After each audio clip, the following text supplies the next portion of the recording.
Olá, pessoal! Como eu tinha falado para vocês no vídeo anterior, agora a gente vai aprender como fazer a conversão entre diferentes sistemas de numeração. Aqui a gente vai relembrar um pouquinho daquela figura que nos mostra o porquê, dessa conversão. Então, lembrando que o computador recebe informação que é convertida em dado, armazenado como números binários, que podem ser convertidos novamente para informação.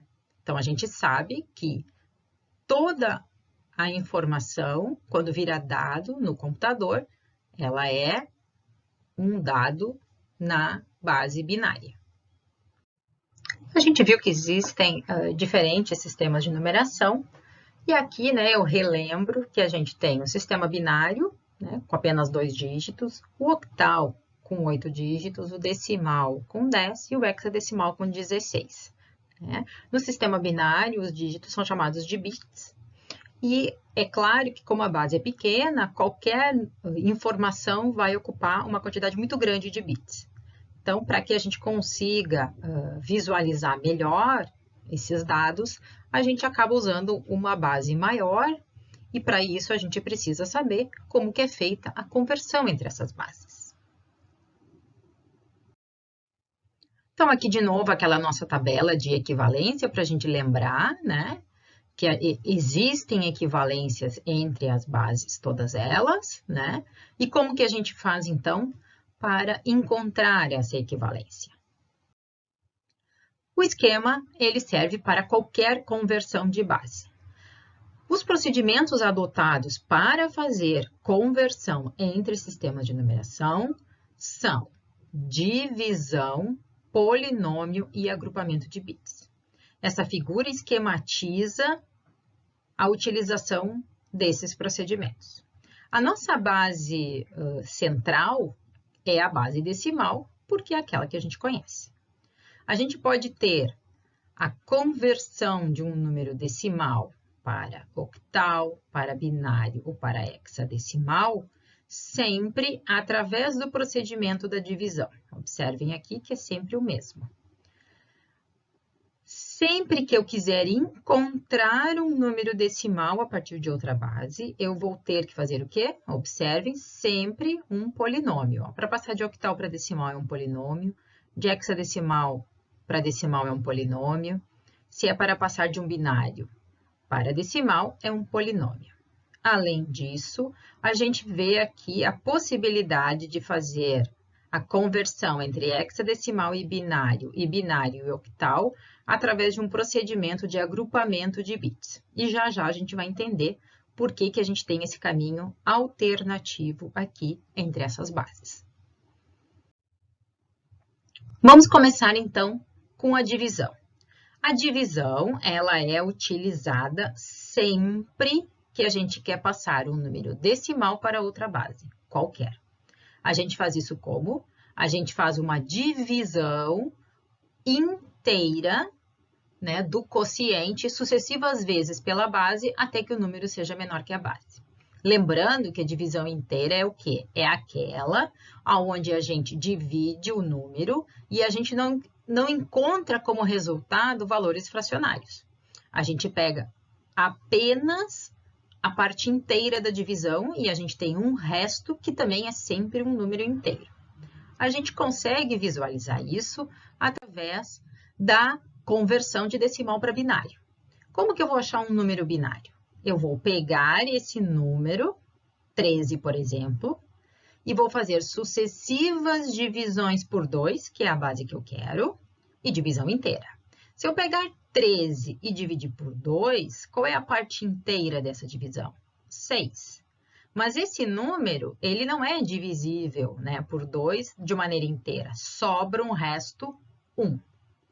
Esse número que eu achei aqui passa a ser o meu novo quociente e eu vou dividir de novo por 2. Vou achar aqui o resultado e, nesse caso, o meu resto é 0. Eu vou fazendo assim até que eu tenho como resultado o quê? Um valor 0. 1 é divisível inteiro por 2? Não. Então, aqui é 0 e resta 1. Observem que os restos são sempre dígitos da minha base que eu estou procurando. Então, aqui eu vou montar o meu número sempre de baixo para cima. Então, aqui, 13 na base 10, quando convertido para a base binária, vale 1, 1, 0, 1. Né? Então, a gente vê que a gente precisa aqui de uma quantidade maior de dígitos, porque a minha base é menor.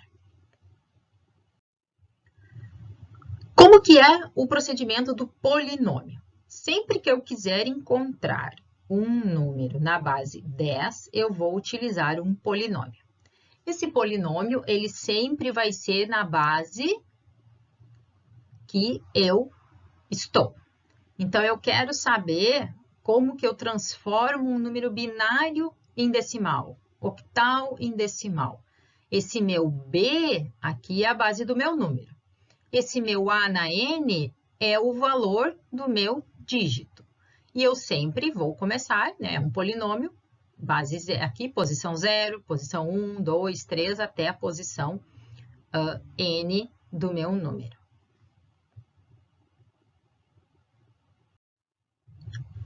Então, vamos ver um exemplo, passar um número de binário para decimal. Agora, eu tenho um número 10, 110. Como que eu vou achar o seu equivalente? Ele tem quantos algarismos? 5. Então, o meu N vale 5. O meu X na base 10 vai ser o quê? Vou pegar esse meu número 1 vezes 2 na posição 4. Lembrando que a posição começa em 0. Posição 0, 1, 2, 3, 4. Então, essa posição 0 vai ser o quê? 0 vezes 2 na 0. 1 vezes 2 na 1. 1 vezes 2 na 2. 0 vezes 2 ao cubo e 1 vezes 2 na 4. Como é um polinômio, a soma de todas essas parcelas gera o meu valor 22 na base 10. Isso vale para qualquer conversão para a base 10. Se eu dissesse que esse número aqui estivesse na base 8, ia ser o quê? 1 vezes 8 na quarta, mais 0 vezes 8 ao cubo. Lembrando que o meu número, ele sempre, a posição 0 é o meu dígito menos significativo do número. É aquele que tem o menor valor. E se eu quiser passar de hexadecimal para decimal? Aqui merece uma atenção, por quê? Porque a gente tem os nossos dígitos aqui, que são representados por letras, mas eles têm um valor numérico. Então, quando a gente estiver fazendo isso daqui na base hexadecimal, a gente vai utilizar o valor numérico, né? Não existe A ao quadrado. Existe o valor que ele representa. Por exemplo, aqui, 21A. 2, 1, mas eu não vou botar A vezes 16 na 0. Eu vou pegar o valor numérico que corresponde a A, 10. E o agrupamento de bits, como que ele funciona? O agrupamento de bits, ele é utilizado para aquelas bases que a gente pode dizer que são decompostas de 2. Né? Então, a gente usa com a base octal e a hexadecimal. Então, a base octal, né, a base 8, a gente pode dizer que o 8 é a mesma coisa que 2 ao cubo. Logo, eu posso, a cada 3 bits binários, encontrar um bit octal. Já já a gente vai ver por que isso acontece. De modo semelhante, eu posso trabalhar com esse conceito com a base hexadecimal. 16 é igual a 2 na 4, ou seja, com 4 bits, eu represento o maior dígito da base hexadecimal. Vamos ver aqui. Como que eu vou fazer a conversão de binário para octal e de octal para binário? Então, aqui eu tenho os meus dígitos octais, que vai de 0 a 7. O maior dígito octal, quando eu fizer a conversão para binário, vai dar 1, 1, 1. Por quê? Porque se eu vir aqui e fazer essa conversão, eu sei que eu vou fazer o quê?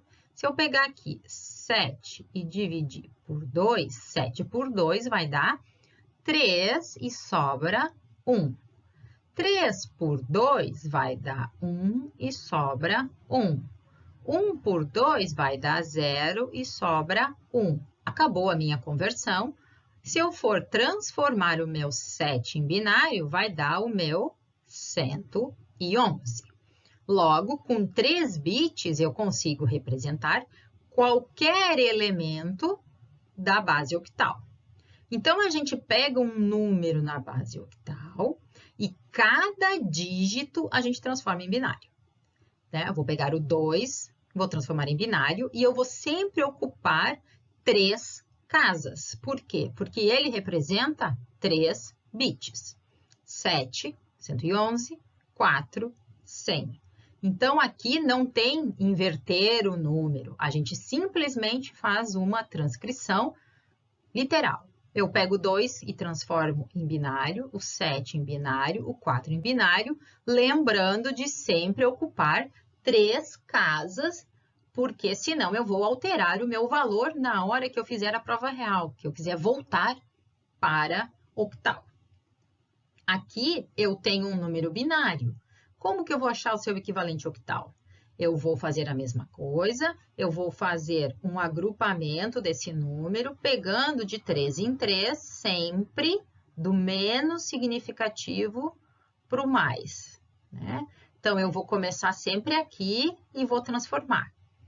E não vou inverter a posição, nada, mas eu vou pegar de 3 em 3. Ah, mas e se eu tiver aqui mais um dígito? Não tem problema, é como se ele tivesse zeros na frente. De modo semelhante, a gente trabalha com a conversão hexadecimal para binário. Só que aqui, o nosso maior número é o 15. 15, fazendo a conversão, vai dar 1, 1, 1, 1, né? Se a gente fizer o procedimento semelhante ao anterior. Logo, com 4 bits, eu represento qualquer dígito dessa base. O procedimento aqui é o mesmo. A gente vai pegar cada dígito hexadecimal e vai transformar para binário utilizando sempre 4 bits, mesmo ele sendo o valor 0.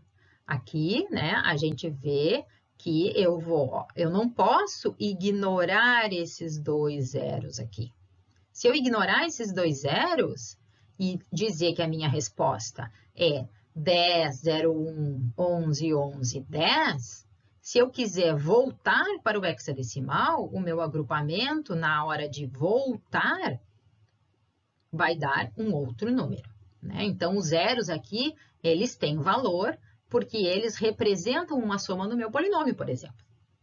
Aqui, o caminho de volta. Quando eu tenho o meu número binário, eu vou fazer o agrupamento, né, a cada 4 bits e vou transformar para hexadecimal, né? Lembrando que eu sempre começo no bit menos significativo para fazer o meu agrupamento. Isso pode alterar o resultado quando o total de bits não é um valor múltiplo de 4. E se eu quiser fazer agora a conversão de octal para hexa ou de hexa para octal? A gente viu que a gente sempre pode usar a base 10 como um caminho para fazer as conversões entre as bases que não têm conversão direta. Só que aqui a gente pode aproveitar essa equivalência, né, com a base 2, que são bases derivadas da base 2, para fazer de forma mais rápida, né, e mais fácil, manipulando números menores. Então, imagine, se eu fosse fazer sempre com o procedimento da divisão, eu vou acabar fazendo divisão de números muito grandes. Então, aqui facilita. Eu tenho um número na base 16 e quero achar o equivalente na base 8. Não existe uma conversão direta, mas eu sei que existe um procedimento que faz o quê? Da base 16 para a base 2.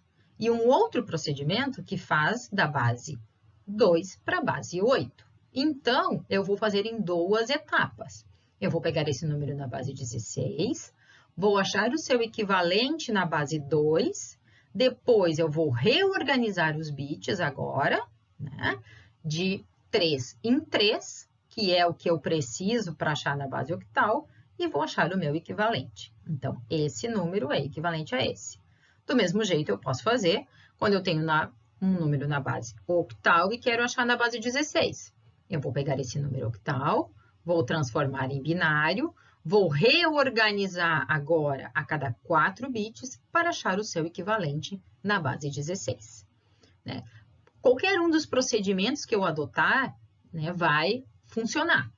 Né? Só que se eu fosse fazer utilizando a base 10, eu ia ter que trabalhar tanto com polinômio como divisão. Aqui, basta eu lembrar da tabela de conversão e eu faço de maneira mais direta.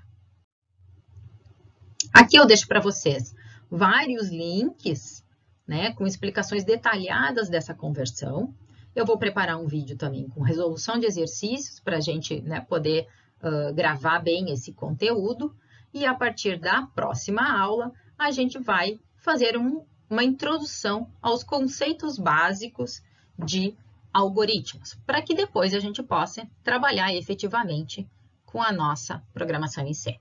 Certo, pessoal? Até breve.